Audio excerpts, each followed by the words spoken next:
प्यारे देशवासियों नमस्कार।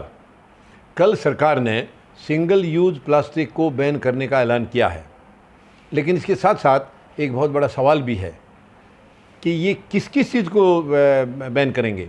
अब देखिए, सिंगल यूज़ यानी प्लास्टिक के अंदर तो बहुत सारी चीज़ें आ रही हैं, बहुत सारी चीज़ें आ रही हैं। मैं कहता हूँ 80% ग्रॉसरी इसी प्लास्टिक में बंद होके आ रही है।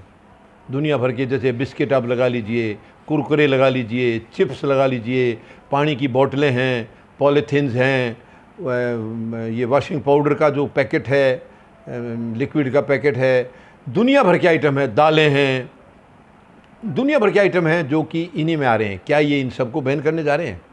सरकार ने इसका कोई क्लैरिफिकेशन नहीं दिया है, इसका कुछ नहीं बताया है कि अगर बैन करेंगे तो इन चीज़ों का क्या होगा, इन चीज़ों को, इनका अल्टरनेट पैकिंग किस में करेंगे। इसके ऊपर भी सरकार को बताना चाहिए था कि अगर उसको सिंगल यूज वाले को, प्लास्टिक को बैन कर रहे हैं, तो आखिर उसका अल्टरनेट क्या रखेंगे, विकल्प क्या रखेंगे, तो ये चीज़ें किस चीज़ में पैक होके आएंगी, ये इनको बताना चाहिए था। दूसरी बात, इतना लंबा समय क्यों लग गया? यानी सरकार को 7.25 साल हो चुके हैं, तो इतना लंबा क्यों लग गया इसके बारे में सोचने के लिए? ये तो जिस दिन से आए हैं उस दिन से कह रहे हैं पिछले 60 साल में कुछ नहीं हुआ, 70 साल में कुछ नहीं हुआ। तो यानी आज देश में जो कुछ भी चल रहा था, क्या वो सारा इसी सरकार ने किया है? मैं कहता हूँ इस सरकार ने तो ख़त्म किया है। ये जब से आई है, जो पहले से बनी हुए थे संसाधन हमारे, उनको ख़त्म किया, आधे से ज़्यादा ख़त्म कर चुके हैं। ये इन्होंने बनाया कुछ नहीं है, क्योंकि बनाना इनकी किस्मत में है ही नहीं है। इनकी ना मंशा है, ना इनकी नीयत है सही। तो ये आखिर इतने साल क्यों लग गए इनको?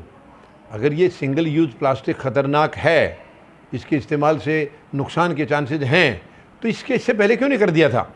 और अब इन्होंने जो इसको बैन किया है, क्या सचमुच ये प्लास्टिक का बैन है या कोई राजनीति है? ये भी एक सोचने वाली बात है। तो ये, क्योंकि ये सरकार बिना कोई इवेंट बनाए कोई काम करती नहीं है। ये सरकार किसी को देने के लिए या किसी को भलाई करने के लिए भलाई नहीं करती है, या किसी को देने के लिए नहीं देते हैं। ये केवल इवेंट बनाते हैं कि कोई चीज़ देने का बहाना करके उससे इनका एक इवेंट बनेगा, उस इवेंट से इनको क्या क्या फ़ायदा होगा, ये उस तरफ चलते हैं। तो इवेंट का फ़ायदा, यानी इस सरकार से ज़्यादा आज तक किसी ने ऐसा ड्रामा नहीं किया है। अगर इनको कोई फ़ायदा नहीं होगा किसी चीज़ के करने से, तो ये करेंगे ही नहीं। और अगर इनको देख लिया, इनको पता चल गया कि हमें ये प्लानिंग करने से या ये ऐलान करने से हमें वोट बैंक की इतनी जो है ना हमारी बढ़त हो सकती है, तो ये उसको इवेंट बना के उसको अनाउंस करते हैं। प्रैक्टिकल ग्राउंड में एग्जीक्यूट कभी भी नहीं किया इन्होंने, कभी भी नहीं करते, किसी चीज़ को आज तक किया ही नहीं इन्होंने, केवल घोषणा करते हैं। प्रधानमंत्री वैसे भी हमारे प्रचार मंत्री हैं, घोषणा नहीं करते, मतलब ये प्रैक्टिकल ग्राउंड पे कुछ नहीं करते, केवल घोषणाएं करते हैं। तो ये बहुत ही दुखद है, बहुत ही दुखद है। इस तरीके से देश नहीं चलाया जाता है। मैं तो इनको कहूँगा, जब आप चला नहीं पा रहे हैं, देखिए अगर ईमानदार सरकार है और उनको ये पता चल गया कि वो चला नहीं पा रहे हैं, तो उनको तो छोड़ देना चाहिए, तुरंत रिजाइन कर देना चाहिए, क्योंकि सरकार ईमानदार नहीं है। इनको तानाशाही से, धांधलेबाजी से, किसी साजिश के तहत ये शासन चलाना है। इनके उसके अंदर पीछे कई मकसद हैं। वरना देखिए, कोई चीज़ मुझे सौंप दिया और मैं नहीं कर पा रहा हूँ, तो मैं जगह खाली करूँ ताकि दूसरा कोई करे उसको। उसमें केवल देश हित होता है, मगर ये देश हित के लिए तो आए नहीं है। इनको तो देश का कोई ध्यान है ही नहीं, देशवासियों का ध्यान है ही नहीं। ये तो अपनी पर्सनल दुकानें और मजबूत करने आए हैं। लेकिन अब ये देश अब जान चुका है, समझ चुका है।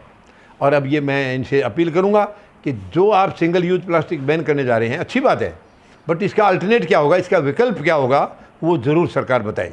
धन्यवाद। जय जवान, जय किसान, जय हिंद।